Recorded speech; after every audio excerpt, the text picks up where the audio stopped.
kan mezelf niet de markt uitprijzen door te zeggen van... weet je wat, ik doe daar even €3 bovenop. Dan koopt iemand het bij een ander. De prijs baseer ik ook steeds meer op projecten die ik al gedraaid heb. In Kwestie van Kiezen leggen we startende ondernemers een bepaalde keuze voor. Vandaag onderhandelen of vaste prijs. Ja, ik kies voor onderhandelen en een vaste prijs. Ik kies ook voor beide. Onze expert Christian Hazelaar zet vandaag op deze voormalige kazerne in Arnhem de overwegingen op een rijtje. Ja, je prijs is natuurlijk belangrijk, waarbij je gewoon je kosten volledig dekt, een goede marge hebt, maar durf ook gewoon te onderhandelen. Even voorstellen, dit is Ronald Hogeveen. 58 jaar en net begonnen met zijn platenwinkel LP's van Kees in Hengelo.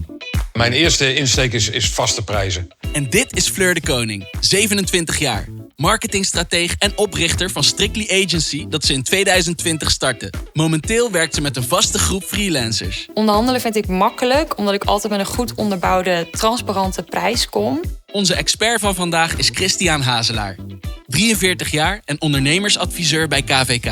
Nou, een echte valkuil voor startende ondernemers is vaak het bepalen van de juiste prijs.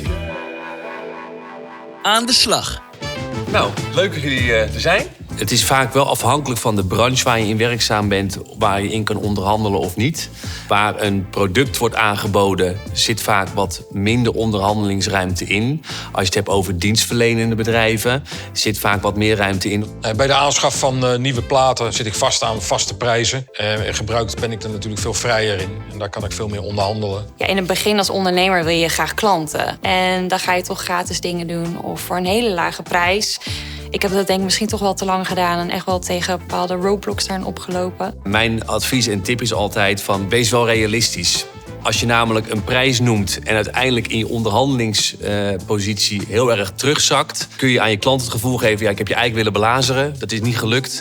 En ruil desnoods ook van joh, ik wil best jou een korting verlenen. Maar dat betekent wel dat wij een langduriger contract met elkaar aangaan. Nu heb ik eigenlijk een soort van modulair systeem. Dus stel je voor, een klant wil social media, maar ook advertenties die daaraan gekoppeld zijn. Dan kan ik dus een beetje schuiven met bepaalde blokken van oké, dit gaat zoveel kosten, daar heb je dat voor nodig. En dan bouw ik dat op tot toch een soort custom prijs voor de klant. Je moet jezelf proberen zoveel mogelijk marge te verschaffen. Want daar gaat het uiteindelijk om. Wat blijft er aan de strijkstok over? Onderhandelen of vaste prijs. Niks is goed of fout. Het gaat erom dat je goed nadenkt over je keuzes. Ronald en Fleur, welke vragen hebben jullie nog aan Christian? Wat zou je mij vooral aanraden om toch dat onderhandelen vast te houden of echt meer over te gaan op een compleet vaste prijs? Nou, kijk, op basis van ervaring kan er een richtprijs worden gegeven wat een traject moet kosten. Maar over het algemeen is het zo, het is maatwerk wat ze ook zelf aangeeft. Is dat dus als er meer draaidagen nodig zijn, voor klant A kan dat een dag zijn, voor klant B 2 dagen. Ja, daar hangt uiteindelijk ook de eindprijs vanaf. Hoe kan ik het beste gaan onderhandelen over bijvoorbeeld over de huur? Of daar mogelijkheden zijn om daar iets mee te doen?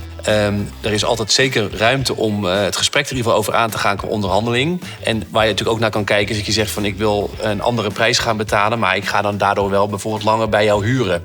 Waardoor je de verhuurder ook meer zekerheid geeft voor de langere termijn. Dankjewel Christian. En Ronald, wat vind je nu het leukste aan je eigen bedrijf? Ze delen van die passie ook met andere liefhebbers. Nou, Ronald is echt een ontzettend leuke gast. En wat ik ook gewoon ontzettend gaaf vind is dat hij lef heeft om een winkel te openen. En jij Fleur? Puzzelen binnen de marketing, strategisch nadenken vind ik echt het allerleukste om te doen. Nou, Fleur is gewoon echt een leuke jonge onderneemster. En vooral ook de samenwerking zoekt met andere partijen. Wat gewoon voor haar ook echt in haar business doet groeien. Je prijs of uurtarief opnieuw berekenen? Meer tips vind je op kvk.nl/uurtarief.